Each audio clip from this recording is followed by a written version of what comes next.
Bem-vindo, amigos. Hoje eu vou abordar aqui com vocês otite média secretora. Essa é uma doença que me interessa particularmente e eu considero que depois da surdez na infância, essa é a pior doença que uma criança pode ter por conta dos graves efeitos e repercussões na aquisição da fala, da linguagem e do processamento auditivo.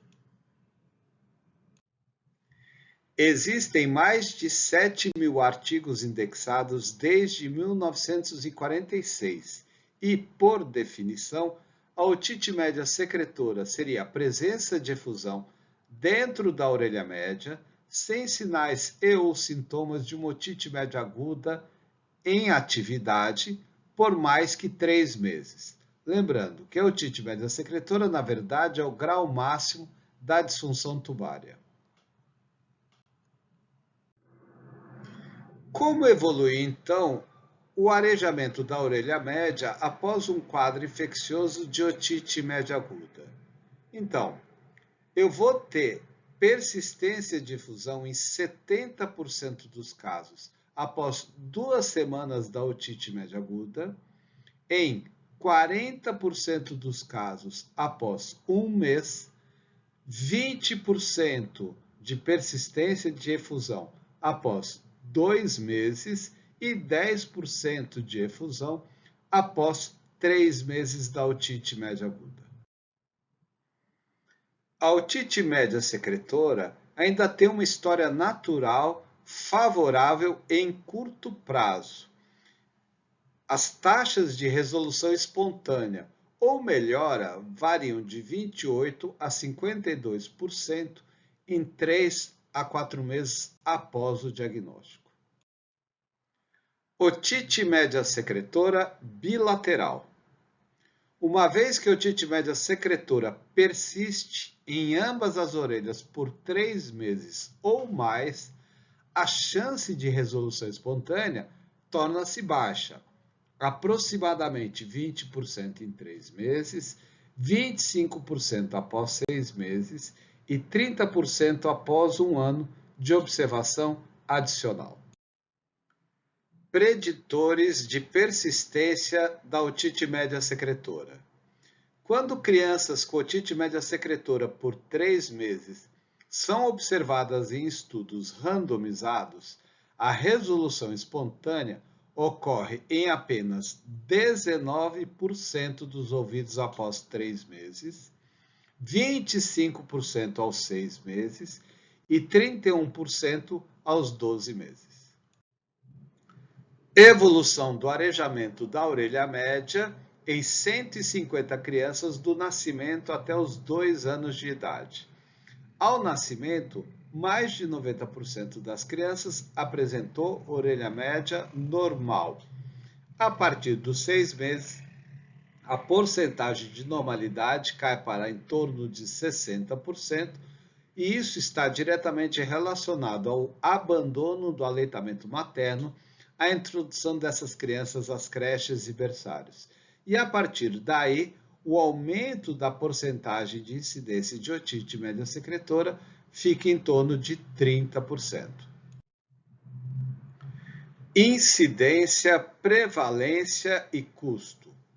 A qualquer momento, aproximadamente 20% das crianças em idade escolar têm otite média secretora, com quase todas as crianças em idade escolar tendo pelo menos um episódio de otite média secretora durante a infância.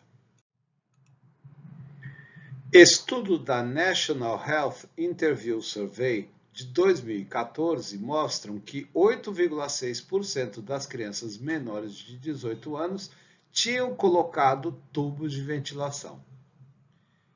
A otite média aguda de repetição ou recorrente, ou seja, 3 ou mais episódios de otite média aguda, incidiram em 9,1% das crianças menores de 2 anos de idade e em 3,9% das crianças de 3 a 17 anos. E 25% das crianças menores de 2 anos que tiveram otite média aguda de repetição ou recorrente foram operadas para a colocação de tubo de ventilação. Cerca de 90% das crianças vão ter otite média secretora em algum momento antes da idade escolar. 30 a 40% vão ter episódios recorrentes de otite média secretora. 5 a 10% desses episódios aconteceram nos últimos 12 meses. E temos aqui 2.200.000 episódios novos de otite média secretora por ano. E isso leva a um custo anual de 4 bilhões de dólares. Eu divido aqui agora em fatores inerentes ao indivíduo para a otite média secretora. Primeiro, a idade, ou seja, isso na maioria das vezes é uma doença de crianças, principalmente crianças menores de 7 ou 8 anos de idade. Existe relação com a maturidade imunológica e, principalmente, tamanho, posição e funcionamento da trompa de Eustáquio. Diferenças estruturais da trompa de Eustáquio, comparando aqui a trompa de Eustáquio de crianças com adultos. O comprimento da trompa de Eustáquio no adulto chega a ser quase o dobro do observado em crianças menores de 7 anos de idade.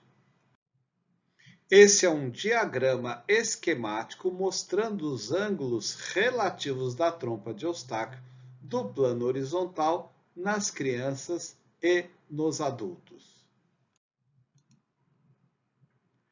O ângulo mais raso da trompa de Eustáquio em crianças pequenas, que pode chegar até 10 graus em alguns relatos, para 30 a 45 graus no adulto, foi amplamente confirmado e é hipotetizado como um fator predisponente para a inflamação e infecções da orelha média nesse grupo pediátrico, devido a um risco aumentado de refluxo de secreções da nasofaringe e de patógenos. Diferenças estruturais da trompa de Eustáquio criança-adulto. Essas diferenças justificam uma contração ineficiente do músculo tensor do véu palatino. Além disso, o ósseo faríngeo tem uma menor inclinação na nasofaringe das crianças e as secreções da nasofaringe podem entrar no lúmen da trompa de Eustáquio mais facilmente. Além disso, apresentam também menor diâmetro do lúmen tubário, maior densidade das células cartilaginosas e menor quantidade de elastina, menor volume do tecido gorduroso de Ottman, maior quantidade de pregas mucosas, explicando então a maior suscetibilidade das crianças ao desenvolvimento de patologias da orelha média. Disfunção tubária. A obstrução da trompa de Eustáquio pode ser de causa mecânica, funcional ou ambas. A obstrução mecânica é decorrente de fatores intrínsecos, como uma anatomia anormal ou alterações do lúmen tubário, como nos processos inflamatórios infecciosos ou alérgicos, e extrínsecos, como, por exemplo, hipertrofia adenoidiana ou processos neoplásicos da nasofaringe. Disfunção tubária e etiopatogenia da orelha média. Nesse caso, uma tuba auditiva funcionante, mantendo a pressão de ar igual entre o meio externo, representado pela orelha externa, e a orelha média. E aqui, um bloqueio da trompa de Eustáquio, causando uma alteração na ventilação da orelha média e uma pressão desigual, criando aqui uma pressão negativa com alterações da membrana timpânica. O mau funcionamento da trompa de Eustáquio, quando persistente, pode causar uma pressão negativa na orelha média, resultando em transudação do líquido intravascular para o espaço intersticial e de lá para o lúmen da orelha média. A sustentação dessa pressão negativa pode levar à ocorrência da retração e até atelectasia da membrana timpânica, podendo evoluir para perfuração, consequente acúmulo epitelial, formando então o colesteatoma. Essa sequência de eventos é conhecida como teoria do contínuo. Essa condição pareceria existir ao longo de uma série de eventos contínuos, onde, depois de deflagrada por uma agressão como uma otite média secretora ou purulenta, se tornaria lentamente seromucoide, mucoide e, se não houvesse regressão espontânea ou terapêutica, um quadro crônico. E as mudanças estruturais nos espaços epitelial e subepitelial da orelha média seriam responsáveis por esse comportamento dinâmico. Dessa forma, uma pressão negativa sustentada na orelha média, gerando efusão em seu lúmen, é um dos marcos iniciais da otite média. A partir desse ponto, o subepitélio e mais tarde o epitélio vão reagir a essa situação adversa, ocorrendo a instalação de alterações histológicas que podem se tornar irreversíveis no interior da orelha média e que irão definir esse sequenciamento patológico. Fatores predisponentes para as doenças da orelha média: amamentação artificial, hábitos orais como chupeta, mamadeira, dedo, introdução a creches, berçários e escolas, tabagismo no ambiente familiar, rinite alérgica, natação, respiração bucal e IVAs de repetição. O arejamento da orelha média é um processo dinâmico. As condições de arejamento da orelha média não são constantes. Então, como vamos avaliar? Primeiro, diagnóstico clínico. Pensar em otite média secretora sempre em crianças. Apresenta uma história clínica inespecífica, como distúrbios de atenção e concentração, de aprendizagem, hiperreatividade, comportamento, atrasos na fala, na linguagem, trocas na fala e linguagem.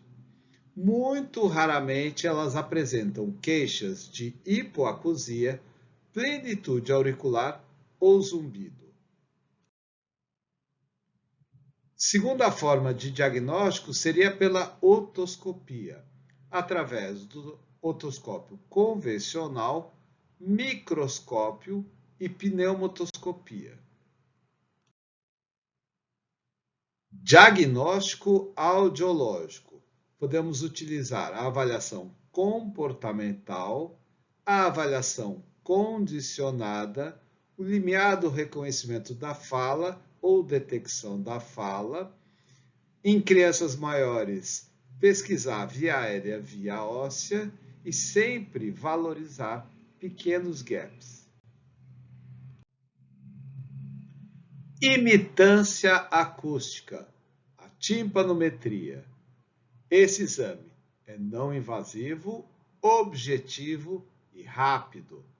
Às vezes, é o único exame que se consegue realizar na criança. A timpanometria é o controle mais efetivo que a otoscopia. Mensura as condições de arejamento da orelha média de uma forma objetiva. E ele coloca em números o que se vê, funcionando como parâmetro e controle. Otite média secretora e perda auditiva temporária. Pressão de menos 100 decapascal pode me dar um gap de até 8 decibéis. Pressão de menos 400 decapascal pode me dar um gap de até 20 decibéis. Se cada vez que eu dobro o som, eu só aumento 3 decibéis, uma pressão de menos 100 a pessoa pode estar ouvindo 3 vezes menos do que eu esperaria para a audição normal. Lembrar que a intensidade da perda auditiva condutiva causada pela otite média secretora varia de 15 a até 40 decibéis. E quanto mais negativa for a pressão dentro da orelha média, maior a chance de efusão. Ou seja, pressões acima de menos 400 decapascal, a chance de eu ter efusão dentro dessa orelha média é de 70 a 90% dos casos. E por último, a avaliação fonoaudiológica. Importante a fonoaudióloga avaliar a aquisição da fala e da linguagem, pois isso vai nos auxiliar na conduta terapêutica. Ou seja, se eu tenho uma criança que tem um desenvolvimento de fala e linguagem dentro da normalidade, não tem queixas escolares, não tem queixas dos pais, a gente pode pressupor que esse quadro é recente e eu posso me dar ao luxo de levar essa conduta mais expectante. Agora, se na avaliação fonoaudiológica já se identifica comprometimento da aquisição da fala e da linguagem e a criança tem um quadro de otite média secretora, a minha conduta terapêutica vai ser muito mais agressiva, indicando já um tubo de ventilação. Frente a um quadro de otite média secretora, o que é importante prevenir? Em primeiro lugar, os danos locais causados pela doença, como alterações de membrana timpânica e de cadeia ossicular, alterações mucosas da orelha média, colesteatoma e a perda auditiva neurosensorial. Aqui uma membrana timpânica orelha esquerda, o cabo do martelo, formação de placas de tímpano-esclerose, um tímpano pacificado, espessado, sem brilho.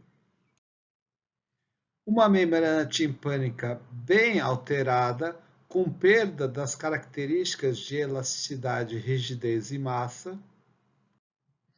Membrana timpânica orelha direita, apófise curta e cabo do martelo, uma membrana timpânica abaulada, com nível líquido, secreção bem espessada, com aumento da trama radial da membrana timpânica. Membrana timpânica orelha direita, retração importante da parte flácida da membrana timpânica, da parte tensa da membrana timpânica, placas de tímpano-esclerose e aderência da membrana timpânica no promontório.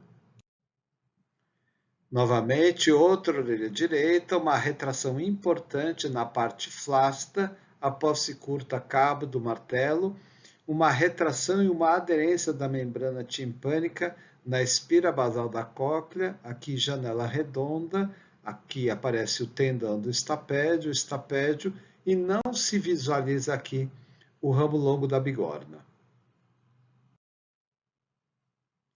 Outra orelha direita, apófise curta e cabo do martelo, uma retração importante no quadrante posterior.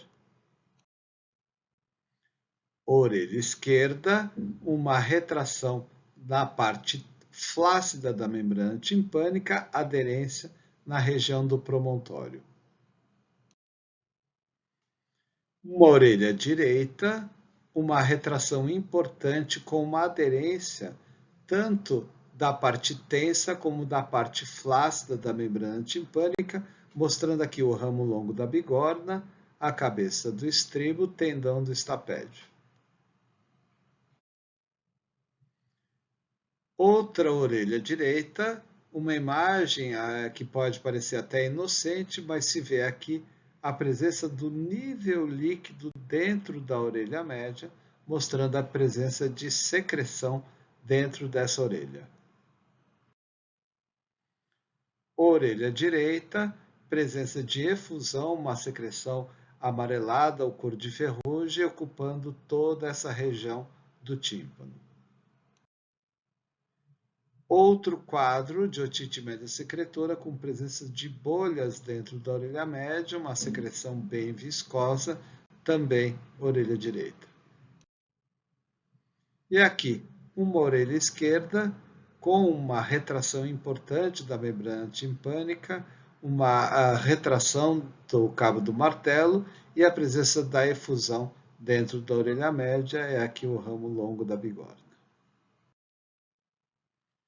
Orelha direita, também a presença de efusão dentro da orelha média. E a segunda coisa que a gente deve prevenir são os danos auditivos causados pela diminuição e distorção do som que acompanha a otite média secretora. Lembrar, a pressão negativa na orelha média não é constante. Ela flutua para pior ou melhor, assim como a audição dessa criança. E isso vai alternar períodos de pior e melhor desempenho auditivo. Pensando numa criança que está em fase de desenvolvimento do seu primeiro código de linguagem, o código oral, através do reforço auditivo, isso pode causar um atraso na aquisição da fala e da linguagem. Além disso, pode causar pobreza de vocabulário e um pior desempenho escolar. A criança com otite média secretora na escola não participa, é tímida, tende ao isolamento. E o que mantém a atenção e o foco da criança não é a visão, é a audição. E na otite média secretora existe uma diminuição da atenção auditiva, do tempo da atenção dessa criança. Isso diminui a concentração, ela não fixa a atividade, tende a ser crianças agitadas, hiperativas, que começa uma coisa, vai para outra e assim vai sucessivamente, parece que está ligado em 220. Também podem ter alteração da coordenação motora fina, esbarrar, tropeçar, derrubar, cair muito. Entre os danos auditivos causados pela otite média secretora, é importante lembrar a relação entre o grau da perda auditiva e seu impacto psicossocial.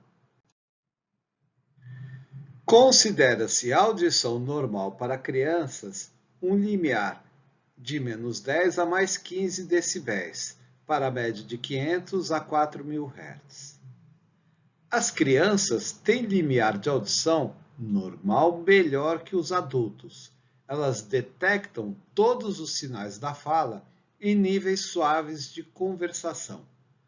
Mas a audição normal não garante boa habilidade para discriminar a fala na presença de ruído de fundo competitivo, que aqui seria a sala de aula. Perda auditiva mínima, limiar de 16 a 25 decibéis. Nesse caso, a criança pode apresentar dificuldades para ouvir ou com falas à distância.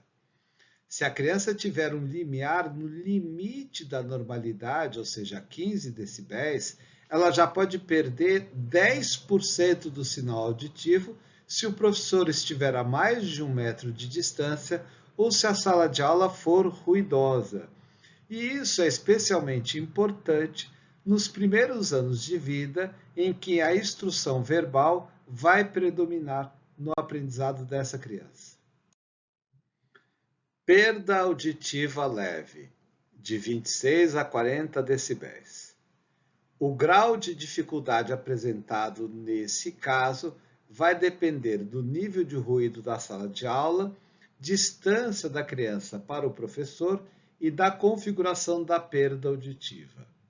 Se a criança tem um limiar em 30 decibéis, ela pode perder de 25 a 40% do sinal auditivo. Sem amplificação, a criança com perdas de 35 a 40 decibéis podem perder até metade das discussões de classe, especialmente se as vozes forem difíceis de ouvir ou se o falante não está na linha de visão. Imagine, então, o quanto isso foi prejudicial nessa época da pandemia, com todos usando as máscaras e impedindo a visualização dos movimentos da boca. Nessa intensidade de perda, essas crianças perdem consoantes, especialmente se existirem perdas em agudos. Agora, a perda auditiva unilateral, ou seja, eu ter uma audição normal de um lado e uma perda auditiva mínima ou leve do outro lado, também já é prejudicial, pois a criança pode apresentar dificuldades para ouvir ou com falas à distância e pode apresentar dificuldades para localizar sons e vozes. No caso dessa perda auditiva unilateral, com audição normal e uma perda mínima ou leve do outro lado, a criança apresenta maior dificuldade para entender a fala quando o ambiente é ruidoso ou reverberante, que seria a sala de aula. Pode ter dificuldades para detectar ou entender a fala em voz normal pelo lado ruim, especialmente nas situações em grupo. Uma criança com limiares de 28 decibéis em ambas as orelhas causadas pela otite média secretora mal ouviria a fala suave, mal percebendo a fala normal ou um bebê chorando. O impacto da perda auditiva leve é mais significativa do que o termo indica, pois crianças de 6 a 11 anos de idade com níveis de audição entre 15 e 30 decibéis de média tonal pura, têm as habilidades cognitivas, linguísticas e de leitura significativamente piores do que as crianças com melhores níveis de audição. Crianças com idade inferior a 3 anos têm limiares normais que são até 15 decibéis maiores devido a efeitos no desenvolvimento e método do teste. O impacto da otite média secretora na audição pode variar de nenhuma perda até uma perda auditiva moderada, ou seja, pode variar de 0 até 55 decibéis.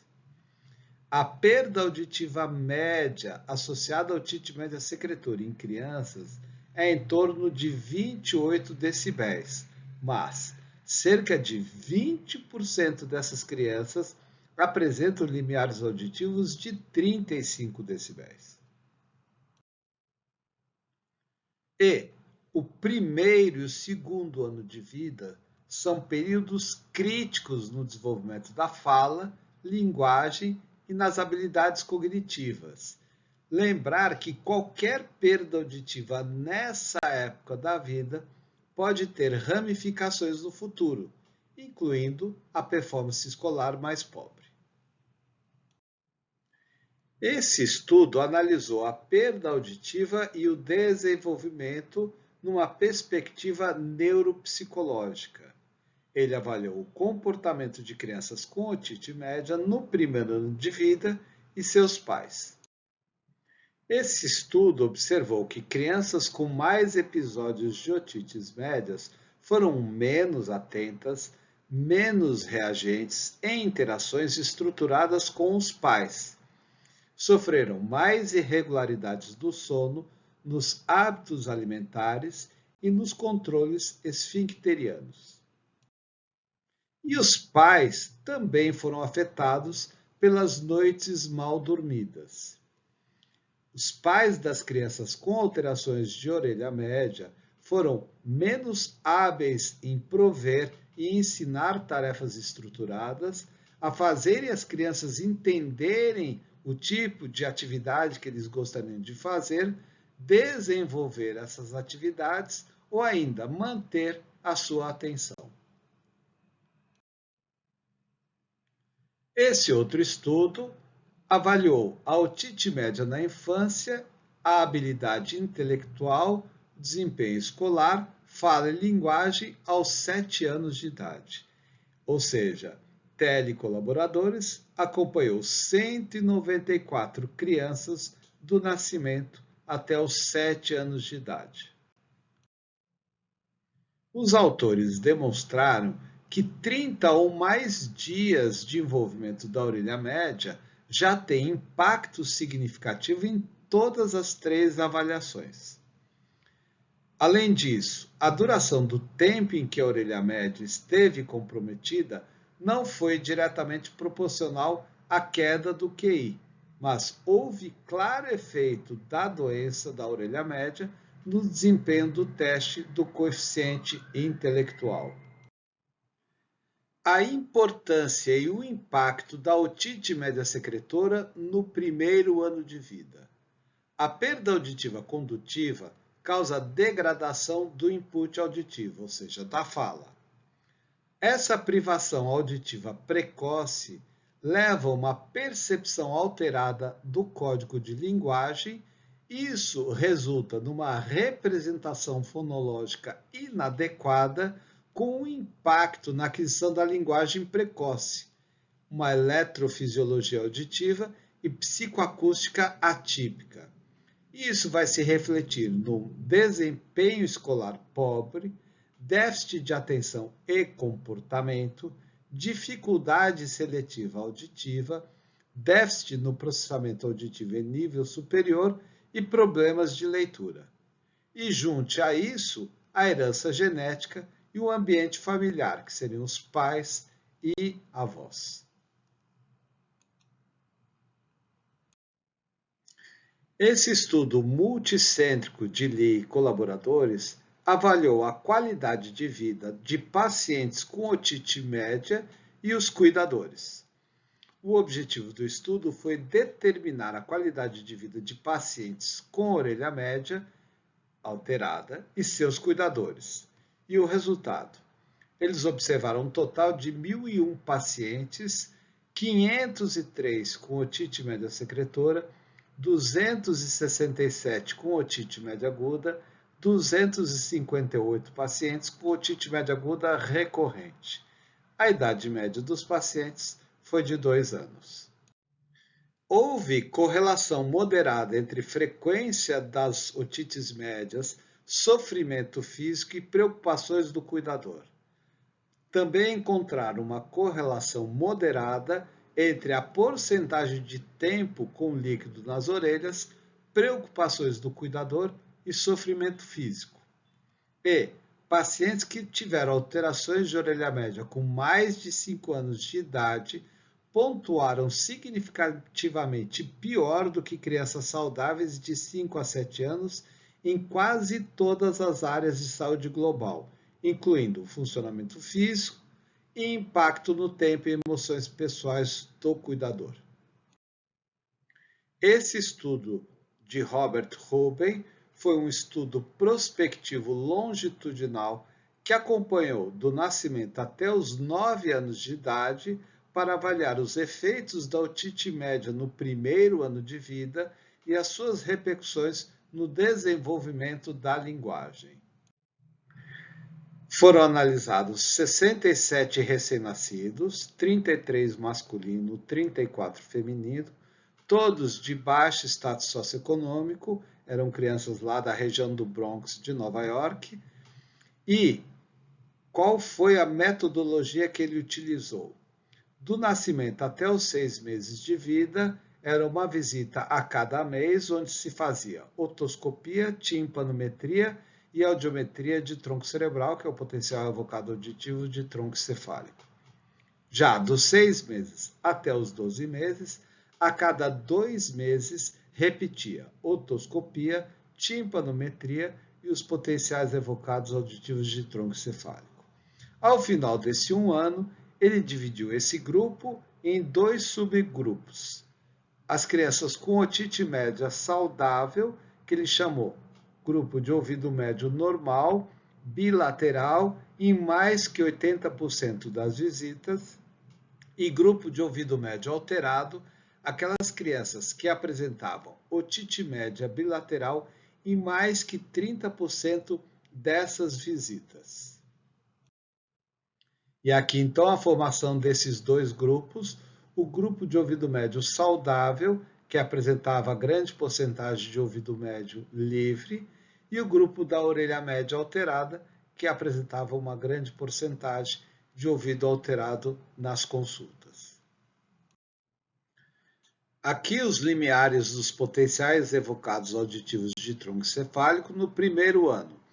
Os limiares para a orelha média sadia em torno de 22 decibéis e os limiares para a orelha média alterada em torno de 33 decibéis, ou seja, uma diferença de 11 decibéis ou 4 vezes a diferença entre o ouvido sadio e o ouvido normal para o teste do limiar auditivo.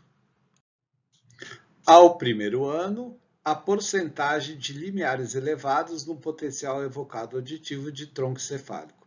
Então, no grupo de ouvido médio sadio, 62% das crianças às vezes apresentavam limiares elevados. Já no grupo de ouvido médio alterado, 50% das vezes sempre apresentavam limiares elevados no potencial evocado auditivo de tronco encefálico. Com 1 ano de idade, as crianças foram submetidas ao teste de linguagem receptiva e expressiva, e eles observaram que a porcentagem de tempo com a orelha média alterada e limiares elevados nos testes de potencial evocado auditivo de tronco encefálico estavam significativamente relacionados com baixos resultados na linguagem expressiva. E, aos 2 anos de idade, eles analisaram a linguagem expressiva e a prática de linguagem dos pais, ou seja, aqui uma outra variável que é linguagem paterna. E eles dividiram esse grupo em 2 subgrupos: pais bons comunicadores e pais comunicadores pobres. Os pais bons comunicadores usavam infrequentemente de linguagem regulatória, que é não, para, quieto, fica. Procuravam sempre falar com a criança, usavam sentenças longas e davam informações mais elaboradas. Já os comunicadores pobres usavam frequentemente a linguagem regulatória, falavam com a criança eventualmente, usavam sentenças curtas e informações curtas. Aos 2 anos, linguagem expressiva e prática de linguagem aos pais, essas crianças foram submetidas aos testes de linguagem expressiva e eles observaram que as crianças com orelha média alterada, filhas de pais comunicadores pobres, tiveram pior desempenho em todos esses testes. Aos 4 anos de idade, essas crianças foram submetidas à avaliação da audição seletiva sinal-ruído. E o grupo com orelha média alterada necessitaram de 3 decibéis ou mais para entender uma mesma sentença, ou necessitaram do dobro da intensidade sonora ou mais para entender uma mesma sentença, ou seja, cada vez que eu dobro o som, eu só aumento 3 decibéis. E o que significa esses 3 decibéis ou mais? Isso resulta em até 36% de piora na inteligibilidade da fala, maior dificuldade em reconhecer sentenças familiares na presença de ruído de fundo competitivo, que é a sala de aula.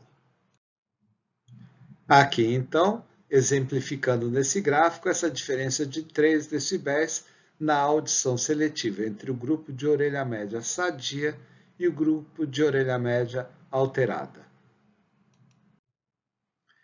Aos 6 anos de idade, essas crianças foram submetidas ao teste Sifter, que é um instrumento de triagem para direcionar o risco educacional. Avalia performance acadêmica, atenção, comunicação, participação em classe e comportamento, E o objetivo desse teste é identificar crianças com audição normal e antecedentes de orelha média, como a gente encontra aqui, ouvido médio saudável, ouvido médio alterado no primeiro ano de vida. Aos 6 anos, a aplicação do Sifter mostrou que existem diferenças educacionais significativas aos 6 anos de idade entre as crianças com passado de otites médias associados à perda auditiva no primeiro ano de vida, quando comparado com o grupo de ouvido médio sadio. E a maior porcentagem de deficiências no grupo de ouvido médio alterado foi encontrada entre 1 e 2 anos e entre 6 e 9 anos de idade. Outro dado que apareceu também no teste Sifter foi que a habilidade de manter a atenção em ambiente de ruído de fundo competitivo, que é o ruído da sala de aula, é de fundamental importância para a aquisição da aprendizagem transmitida oralmente na aula. E as crianças com passado de otites médios no primeiro ano de vida vão ter um pior desempenho exatamente nessa função. Já aos 9 anos de idade, eles analisaram a memória verbal e eles observaram que as crianças que tinham um passado de otite média no primeiro ano de vida apresentaram um déficit na percepção da fala nas seguintes situações: percepção da fala no ruído e detecção fonêmica de sentenças similares, como badá, sazá. Badá, sazá, badá, sazá.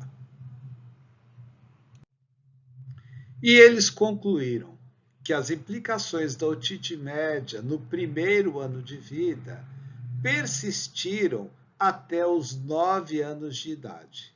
A maioria das crianças do grupo de ouvido médio alterado tiveram desempenho significativamente pior quando comparadas ao grupo de ouvido médio sadio.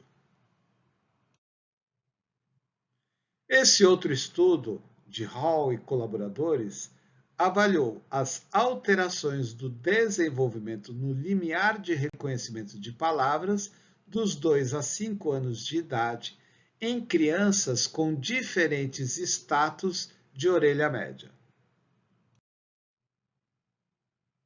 Então, esse estudo longitudinal Avon de pais e filhos foi um estudo de acompanhamento 14.541 mães, analisando efeitos de interação gene-ambiente em todos os aspectos do desenvolvimento da criança.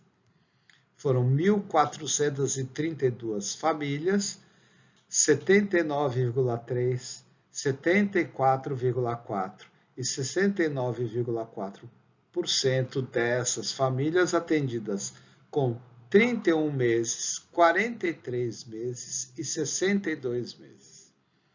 E pouco mais de 50% das crianças eram meninos, 55% aos 31 meses, 56% aos 43 meses e 55% aos 61 meses. E eles observaram diferenças estatisticamente significantes quanto ao nível educacional materno, idade materna e tipo de moradia. Então, a avaliação aos 31 meses, que é 2 anos e 7 meses, 43 meses, que seria 3 anos e 7 meses, e 61 meses, que seriam 5 anos e 1 mês. Eles fizeram teste automático de discriminação com brinquedos, utilizaram 7 pares de brinquedos acusticamente similares, fizeram o limiar de reconhecimento de fala e a timpanometria, em todas essas idades de avaliação. O número de crianças que acabaram completando um teste em cada sessão, número de crianças que não cooperaram e as que não entenderam o teste e as que não foram testadas. E aqui, 762 crianças completaram todas essas 3 avaliações. A média do limiar do reconhecimento de fala para as crianças com função normal da orelha média aos 31 meses foi de 28,5 decibéis, aos 43 meses de 23,1 decibéis e aos 61 meses de 23,2 decibéis, que é o limiar de reconhecimento de fala. As crianças que tinham orelha média normal apresentavam melhora de 5 decibéis na média do limiar de reconhecimento de fala entre 31 e 43 meses e entre 31 e 61 meses. A média do limiar de reconhecimento de fala para crianças de 5 anos foi de 23 decibéis e de 8,8 decibéis para as frequências de 500, 1 e 4.000 Hz.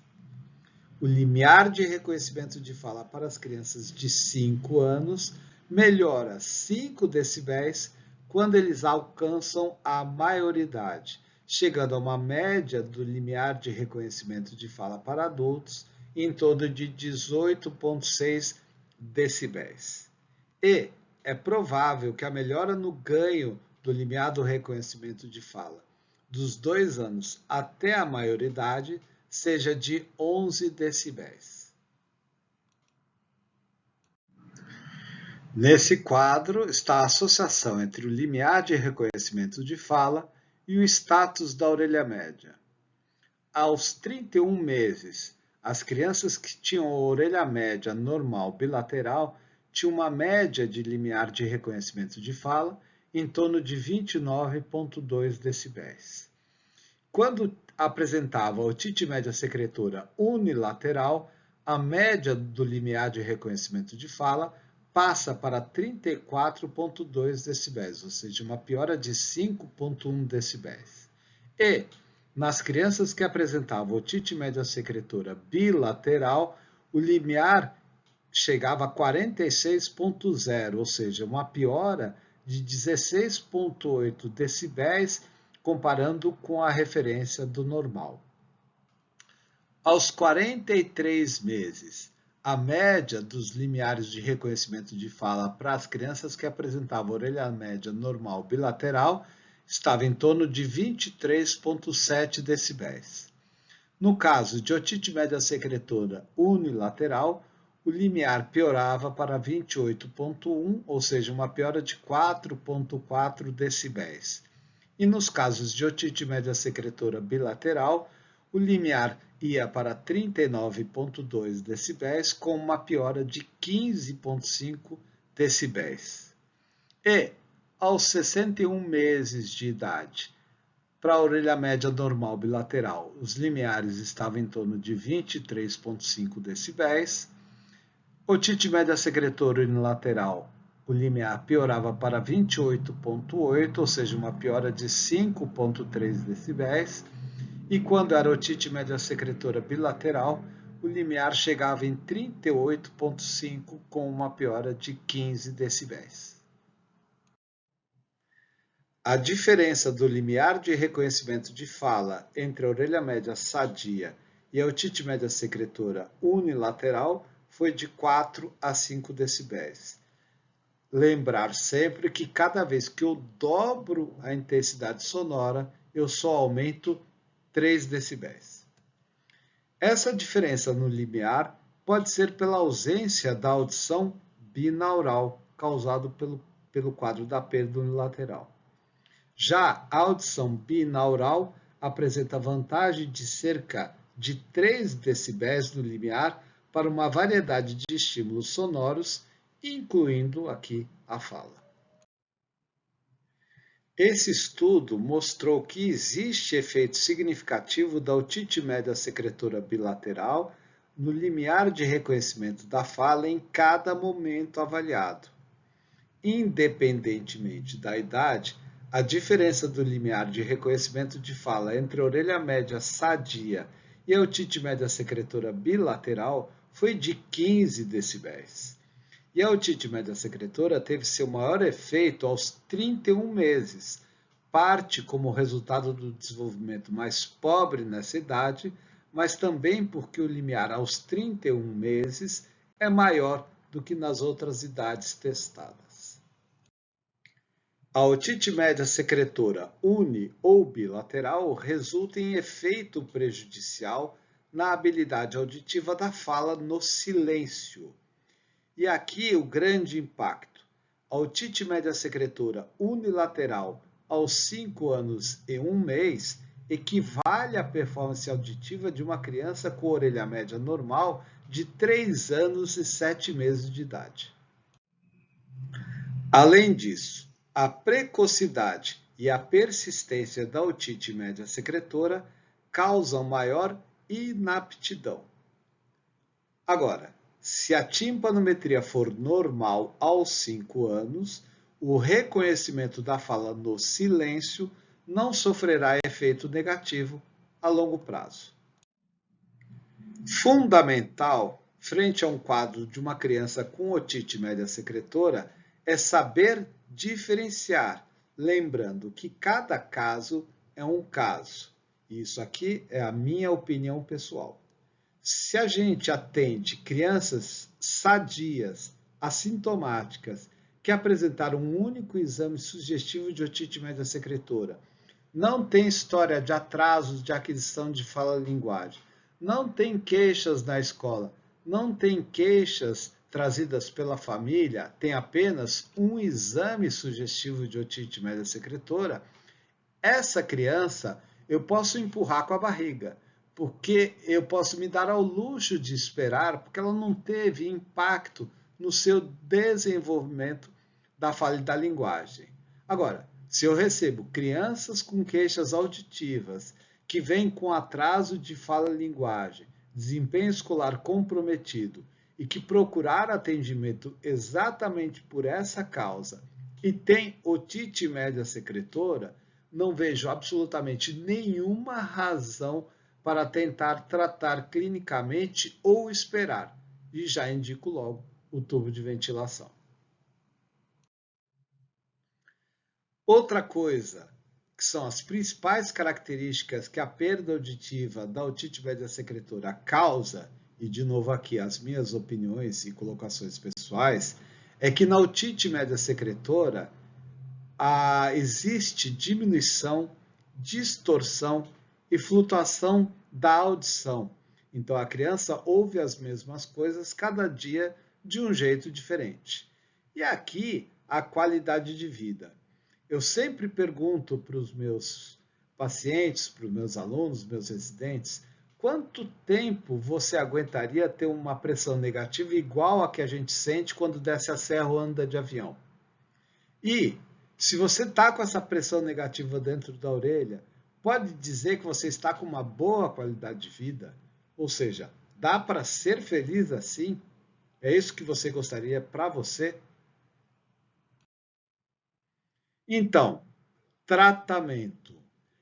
No final das contas, é fundamental avaliar fatores de risco, ver como estão as alterações locais, membrana timpânica, cadeia occipital, avaliação das alterações sistêmicas, queixas de escola, linguagem e tal, que a fono vai nos ajudar, e se existe alteração local, se existe alteração sistêmica, se existe atraso no desenvolvimento da fala e da linguagem, deve-se indicar o tubo de ventilação. Fica aqui de novo o meu e-mail para críticas, comentários e sugestões e até a nossa próxima aula. Obrigado.